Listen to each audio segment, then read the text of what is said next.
Good evening. Now, the Chancellor's budget statement ran to over 7,000 words, but can be summed up in two. We're broke. As the cost of the public sector goes up, the quality of our public services goes down.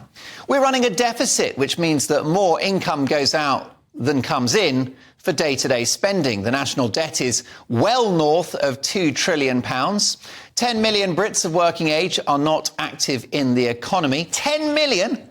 Are they all ill and depressed? And the cost of interest on our debt alone is £100 billion a year, which is almost double the defence budget. So how did we get here? Well, notwithstanding years of anemic growth, with low GDP and low productivity being a British disease that goes back not just years but decades, there is the small matter of our 2.5-year failed attempt to stop a seasonal respiratory virus called COVID-19. Now, yes, it was a nasty bug which took too many from us, but one non-fatal to the vast majority of the population. Remember the ad campaign, "Act like you've got it"? A disease so bad you had to pretend you had it. A disease for which a third of the population had no symptoms at all. And for that, we closed schools. We mothballed our health service. We created a mental health tsunami. We borrowed £500 billion. We paid perfectly healthy people to stay at home and bake banana bread, watch Netflix and start a wine collection. We closed down thousands of once viable businesses. It was mad. If we'd taken the approach of Sweden, who didn't bother with lockdowns or mask mandates or vaccine tyranny, we wouldn't have the debt, we would have a thriving economy, and there wouldn't be 8 million people waiting for NHS treatment or a generation of damaged kids. With post-pandemic excess deaths through the roof, lockdowns have got to be the most failed so-called public health policy in history.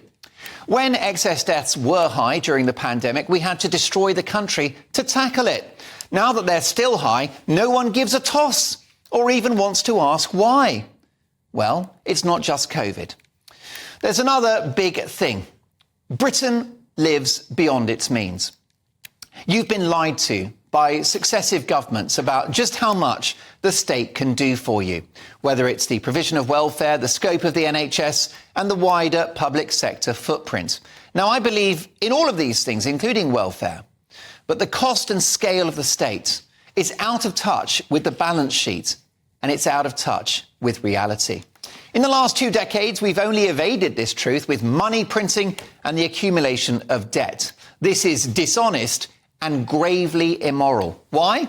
Because the buck will eventually stop with future generations. British kids who haven't even been born yet, who will pick up the bill and inherit a country which is no longer financially solvent. We're already nearly there.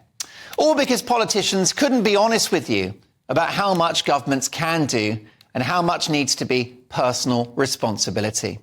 For example, we should all look after our health better, rather than burdening the NHS to the extent that we do.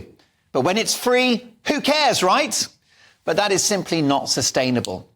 The state has been wiping our backside expensively for years now, and the result is that Britain is on the skids. Now, to be fair to Sunak and Hunt, they have steadied the ship. But the problem is, that ship is the Titanic. And at the moment, it's at a very awkward angle in the sea, and the deck chairs have long since washed away.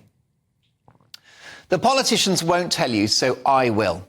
As well as the historic and disastrous COVID overreaction, the real elephant in the room is that Britain lives beyond its means. That is some big elephant. Tusk, tusk.